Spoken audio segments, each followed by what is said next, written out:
Howdy, howdy. So we got another market report update to go over for you, and I'm going to go over our straight from the MLS local facts of everything. But before I get into all that, please make sure you like, comment, subscribe, share on the channel. Really helps out the viewership and supporting local and everything else that goes with everything we're doing here. So I would really appreciate it if you could help us out with that like, comment, subscribe, share.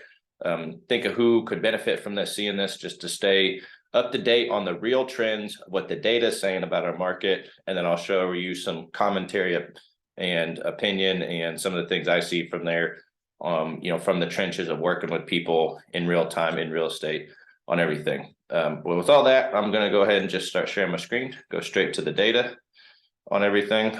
So as you can see here, this is the press release straight from our South Central Kansas MLS on March 9th. And the thing is, these stats, are always a month behind.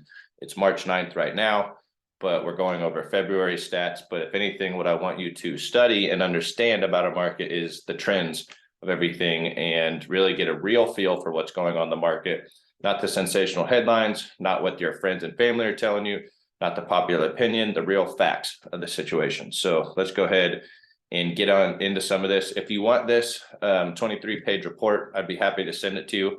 Just shoot me a message. You can analyze over the details of it yourself, but I'll kind of skim through it all. I'm not going to go through every single detail, but I'm going to highlight and point out some key facts that you may want to see. But what we're really seeing overall is the number of home sales are going down, which you're probably not too surprised by that, with interest rates getting up to 7% now. 7.1% is what they are at this point in time on everything. So naturally, that's going to decrease people's buying power and ability. So less people are going to be buying homes. But what you'll see here in a sec is that doesn't mean prices are falling. It's actually done the opposite.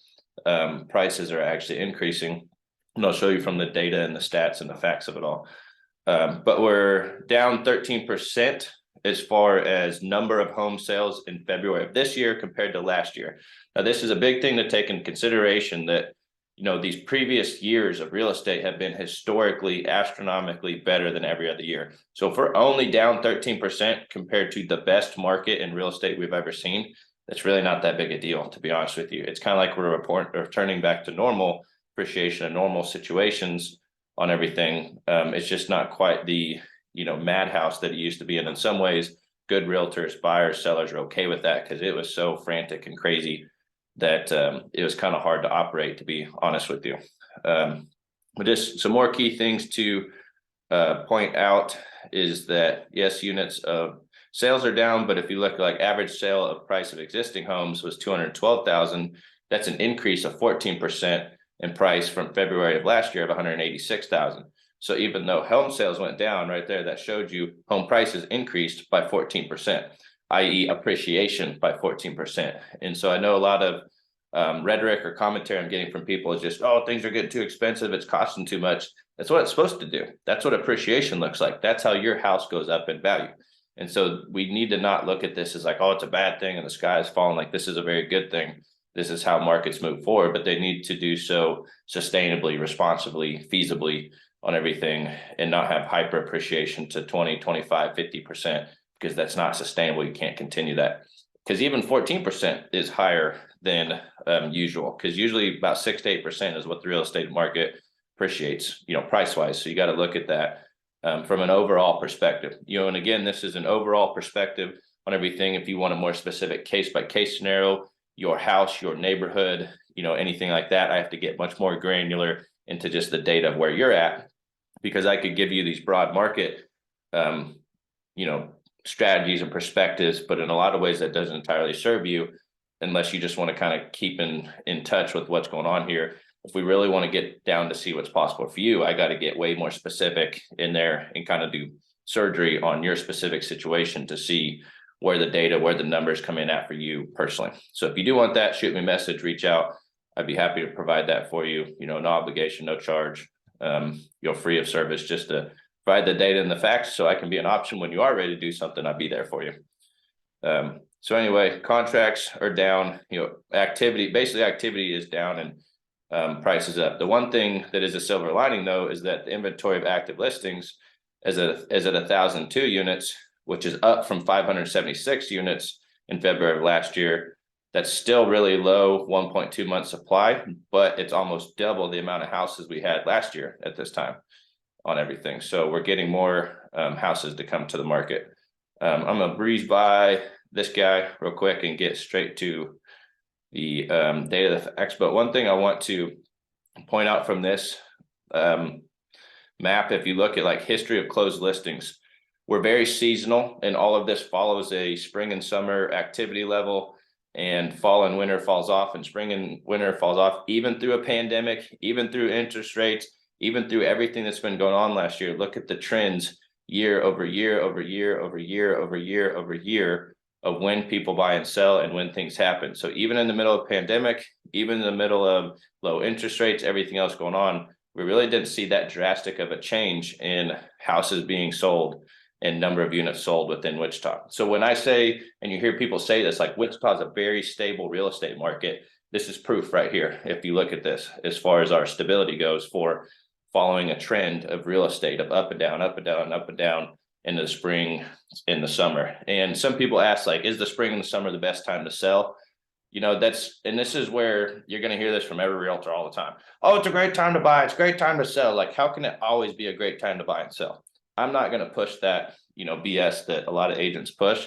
What I'm going to tell you is it makes sense for your personal life situation to buy and sell and the timeline that's surrounding that. And depending on when you're selling has different factors that go into the resultant success you're going to have around buying and selling real estate for your personal life situation. So if you're selling in the winter or buying in the winter, usually there's less competition in the winter, but there's more serious buyers, and those people really need to buy and sell, don't necessarily are doing it like a preference level. Because in the spring and the summer, there's more activity, there's more listings, but there's also more competition, there's more buyers, there's more things going on. But that doesn't necessarily mean that it's quote unquote a better time financially to sell or buy on everything, because the truth is houses sell all year round on it all. It's just that typically people are more apt to move around and do things and take actions when the weather is warmer, when there's more sunlight out, and those type of things affects people's mass behavior. So just study these trends of real estate, year over year over year, so that you're not trying to beat the market, you're working with the market. Because if you look at this, even through the middle of a pandemic, even through the middle of crazy low interest rates, we're still pretty consistent as far as the history of closed listings has gone within real estate. So just a key thing to point out there, closed listings by month, you can kind of see, again, it's following that same bell curve, even through 2021 and 2022 on all this, just studying the data, studying the facts. We are lower in January. We had a really low January at 524 listings compared to 782 and 717. So, number of sales is down again, because we're facing higher interest rates. And, I think a little bit Wichita's catching up to, that we have a higher price point anymore. And some people are really fighting that still. If you want to really see where the bulk of activity is at, you can kind of see here in the double digit ranges from 200 to 400,000 is the primary amount. Like that's the biggest chunk of home sales that are going on, is that $200,000 to $400,000 range of everything. The most limited supply, if you can look at, is 150 to 175 right there at 0.4 month supply. And then also 200 to 250 is the most limited amount of supply. So that 200 to 250 range has one of the most amount of sales happen, but also the most limited amount of supply. Now, what's interesting is if you get to the 400,000 and above, if you look at these month supply, 2.9, 2.4, 3.5, 5.1, they have a lot more active inventory and listings around here, because not as many people can buy those houses or do buy those houses around here. So there's actually a lot more listings and sellers in the higher price points around here than there are buyers. So in that regard, like, it's not quite a neutral market, but it's very close to it on everything. And, I know sometimes these larger, higher end luxury houses have a harder time dealing with that. Even though you have a really nice house and it's highly valued and highly priced, there may not be a lot of buyers out there for you. And it's a lot harder to sell those higher price points of houses on everything. So just analysis there, everything. Let's see, average price, as you can see, continue to go up. Red was 2021, green was 2022, and blue is 2023. So you can see that the average price is starting to rise, where Now our average price of a closed listing is 225,000, whereas in 2021 it was 188, and I think in 2020 we're at like 160. So you can see how much like Wichita's home prices are honestly in a lot of ways catching up to where they should have been anyway. Wichita's been pretty historically undervalued on everything, and I think it's a new adjustment that, you know, the ones that are making their adjustments to that are seeing that, and there's a lot of other people who are fighting that still, but at the end of the day, the market always wins, the house always wins. So it's more about like working with this market and riding the waves of it and working with everything going on here than trying to fight it or trying to resist it or act like it's going to be something it's not. Because if you're waiting for interest rates to go down, or you're waiting for prices to go down, interest rates may go down, but prices are not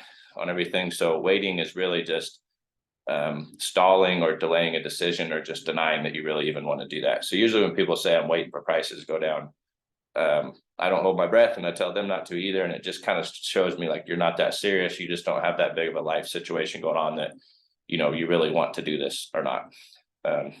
So anyway, there's some of the data on average price, closed listings, average days on market. And this one is where it gets goofy when you go between average and median. I would more preferably go off of average days on market for people, because average days on market right now is 30. So when you hear all these people saying that houses are selling off the market like crazy, you got to look at these stats of how long the average days on market really is on everything, that it really takes a house to sell. I know everybody thinks that you're just going to throw the house on the market, you're going to sell. I'm here to tell you that is not the case right now. There's just less buyers, there's less people out there, and it might take a few weeks or a month to get your house sold, which is perfectly normal in real estate. We just have conveniently forgotten that over the last 2 years because of this buyer frenzy pandemonium we had with super low interest rates and, you know, everything that was going on financially in the economy of what was allowed to happen. I don't know if we'll ever see that type of market again, but we're kind of back to normal. And it's funny how quickly we become spoiled and entitled to thinking that that's what should happen. And why is that not happening? And what's wrong with the real estate? It's like, we just got spoiled, you know, on everything. So it's back to normal real estate, back to the basics. I hate to even say that on everything, because they shouldn't be ignored. They should have never been ignored on it all. But this gives you an idea of how long it really actually does take to sell a house.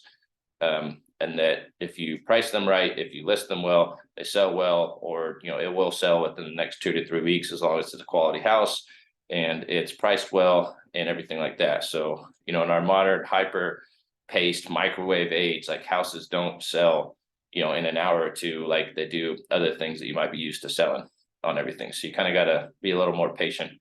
But if you look at like median days on market, if you study statistics, the difference between average and median can be very misleading on which one's a more accurate depiction of what's going on. That's why I say go off of average days on market, not median days on market. Because if anything, I'd be prepared for this house to sit longer than for it to go sooner, than vice versa on everything. So, but that's days on market. So history of active listings has been going down. That is a trend to take note of how many active listings have been going down and down and down. When we say like we have an inventory shortage and supply like problem, this is really what we mean right here, is that we just don't have a lot of retail listings to put out there on everything. So there's new builds, there's custom builds, there's off-market stuff. But honestly, like there's becoming less and less active listings being on the market. And when they are on the market, they get snatched up really fast on everything. So, but we are seeing, as you can see here, like 2021 is in green, 2021 is in red, 2022 is in green, but in blue, you can see in 2023, we're already having significantly more active listings on the market now than we did the previous 2 years. And it'll be very interesting to see what this spring and summer holds as far as the number of inventory that we have come out here. And I have a pretty good feeling it will be higher than it has been the last 2 years, but I don't think it will get to a balanced market or a buyer's market by any means. So don't think that just because there's all these listings out there that, you know, there aren't just as many buyers out there to come to on everything. So this is just, when you get to this low of amount of listings in February, like that's almost zero, like bottom of the barrel, there's nothing out there on everything. When you look at the data and the stats, you know, not just based off emotions or feelings or your perception or experience with all that, look at the data of the total market. So, and then, yeah, same thing with average price. Active listings, what you're seeing here, and this isn't necessarily sold listings. this is a very interesting perspective to have on this. Active listings, there's a lot of people, especially at the 340, 360 higher price point, that kind of miss their mark and still have equity, but they don't have to move. They don't need to move, but they are starting to list their houses prior or higher in Wichita just to see if they can get it, type of thing. And if they don't, they just stay there. That's one of the biggest misconceptions about real estate, is that people think that if they can't sell the house for the price they're asking, that they have to drop the price. It's like, no, you don't. You can just take it off the market and stay there, which is what a large majority of people do. So thinking that they have to lower the price to sell their house is assuming that they have to sell their house, because if they don't have to sell their house, they just stay there. And a large amount of people in Wichita, Kansas area are pretty conservative. And so they make pretty safe investments, safe bets, and they don't put themselves in that precarious of a situation where it's like, I have to sell and I have to take whatever I can get on my house. Like, no, I got plenty of equity. I either own this thing free and clear, or I got plenty of equity. I can sit on it. You know, I can not go somewhere. I can just stay where I'm at, you know, because we typically tend to get ourselves into a safe spot financially with our house, our personal wealth, that kind of thing around here. Just because of the culture, and it's smart to do so. And we have a lot of money and savings in our houses, and it's kind of like, well, if it won't sell, I'll just stay here. Like, it's not that big a deal. Like, you know, I'll just not sell my house. And there's a good amount of listings that do expire, and listings that don't actually get sold, but that's usually not reported on or told to people of how often that does happen, where things just don't work out. You know, they're not mad at the realtor, not mad at the market. It's just there wasn't a buyer to come along and buy their house. And so you just pull it off the market and you kind of silently go away. But people aren't recording or telling you about those stats, that is a very real possibility and option, that your house could not sell and you could not move on everything. So anyway, there's all that. Same thing with average days on market, median days on market, month supply. Month supply is continuing going down straight from the stats, not just from me. History of new listings, you're kind of seeing this waviness of spring and summer, fall and winter goes down, spring and summer goes up, and all that. So I'm kind of following the same trend as far as new listings by month, if anything. So again, we're still low on feeding the beast on everything, but this is where, when I say, like, it goes from, like, in 2022 went from, what was that, 805 listings to 1,200 listings, and then stays fairly consistent throughout the rest of the spring and summer, and then drops down. You can really see how much it's got like a bell curve, and how much it really just blows up in March. So if you've been waiting for house to come around, you've been looking, like, March is when a lot of listings come through, and same thing with April on everything. So if you've been wanting to buy and just haven't seen anything, this is why. A lot of sellers don't want to move when it's cold. It's starting to get nicer out. It's very weather dependent. But then also, like, as those sellers buy houses, they buy, move in, get everything going on, but then they bring their vacant house to the market too. And that'll happen in April, May, June. So it's not entirely a school season. It's more the weather than anything, that people don't want to sell or move. And, you know, they got to know where they're going first before they sell their house. And so that's kind of why these trends are the way they are. So anyway, there's all that. Average price continues to rise. Median price continues to rise. Contracts written still pretty similar as far as activity goes. Waviness of everything. We are writing less contracts, as you can see, in 2023 than we are in the past 2 years. I'm not too surprised by that, but it helps when you see the stats and the data and everything on paper. And I don't want to go too long, because I don't think there's a whole lot else to really cover here, other than just, you know, sales are down, and I think everybody kind of knows that. But at least this will help you get the factual presentation of this. If you'd like to see this, report and you want a person to dig through yourself, you'll let me know. If I could provide you any more personal consultation about your direct situation for buying or selling, shoot me a message. If you want to get to know Wichita and real estate even more, check out more of my videos to see what's going on here. Like, comment, subscribe, share. Appreciate you watching as always. If there's anything I can do for it all, just shoot me a message, reach out. I have plenty of ways to get a hold of me and get in contact with me and follow me. And we'll just go from there. See ya.